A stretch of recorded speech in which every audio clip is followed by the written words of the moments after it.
Plastbox to jeden z czołowych producentów opakowań z tworzyw sztucznych w Europie. Opakowania z tworzyw sztucznych mają wiele unikalnych cech. Skutecznie chronią produkty, są bezpieczne dla zdrowia, wodoodporne, higieniczne i bardzo lekkie. W przemyśle spożywczym chronią żywność przed działaniem tlenu, przez co dłużej zachowuje ona swoją świeżość. Dzięki temu mniej żywności jest marnowane. To bardzo ważne, odpady spożywcze powodują emisję butanu, czyli gazu, który jest 20-krotnie bardziej odpowiedzialny za globalne ocieplenie niż CO2. Trudno wyobrazić sobie dzisiaj gospodarkę bez tworzyw sztucznych. Dla wielu produktów nie ma odpowiednich opakowań zamiennych. Co więcej, niektóre z nich nie mogłyby być oferowane w swojej dotychczasowej formie. Całkowite odejście od opakowań z tworzyw sztucznych nie sprzyjałoby ochronie środowiska naturalnego. Zastąpienie wszystkich opakowań z tworzyw sztucznych wykonanymi z innych materiałów prowadziłoby do wielokrotnego powiększania masy opakowań. To z kolei znacznie zwiększyłoby zużycie paliw i tym samym do atmosfery uwalnianych zostałoby dużo więcej szkodliwych dla klimatu gazów cieplarnianych. Celowe, świadome stosowanie opakowań z tworzyw sztucznych może mieć pozytywny wpływ na zmniejszenie obciążenia środowiska naturalnego. Dlatego zamiast odwracać się od nich, powinniśmy skupić się na stosowaniu obiegu zamkniętego, który pozwala na wtórne wykorzystywanie wszystkich surowców.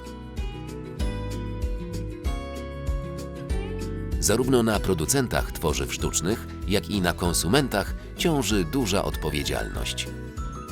Poziom recyklingu w gospodarstwach domowych wynosi zaledwie 40%. Kiedy tworzywa sztuczne zostają odpowiednio oddzielone od innych odpadów, można je poddać recyklingowi. Posegregowane plastiki mogą też być przekazane do spalarni, które zamienią je w energię. Opakowania Plastbox można wykorzystać ponownie, również w domowych warunkach.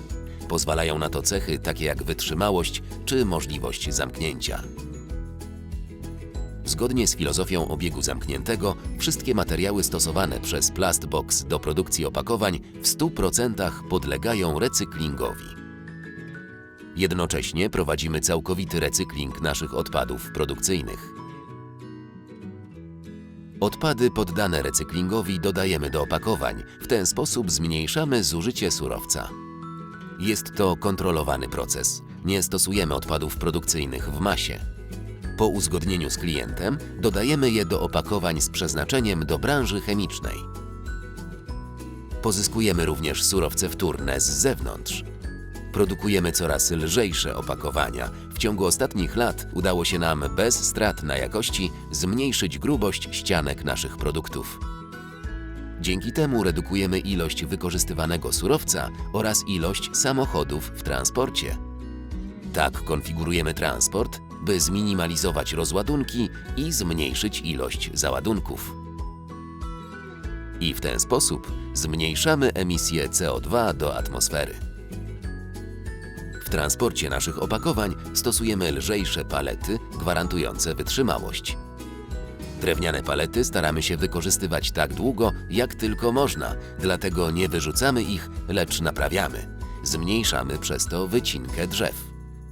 Inwestujemy również w nowoczesne i energooszczędne maszyny, dzięki czemu stale poprawiamy bilans energetyczny w naszych zakładach produkcyjnych. Zmniejszyliśmy emisję hałasu, obudowaliśmy linie przesyłowe surowców. Wymieniliśmy oświetlenia na energooszczędne. Ogrzewamy firmę w wewnętrznym obiegu. Wodę wykorzystywaną do chłodzenia procesów produkcyjnych używamy do ogrzewania firmy. I dlatego zmniejszamy emisję gazów cieplarnianych do atmosfery. Segregujemy odpady, folię, metale, makulaturę i oddajemy je do recyklingu wyspecjalizowanym firmom zewnętrznym. Wystawiamy e-faktury, zmniejszamy zużycie papieru, a przez to wycinkę drzew. Stawiamy na edukację producentów i konsumentów.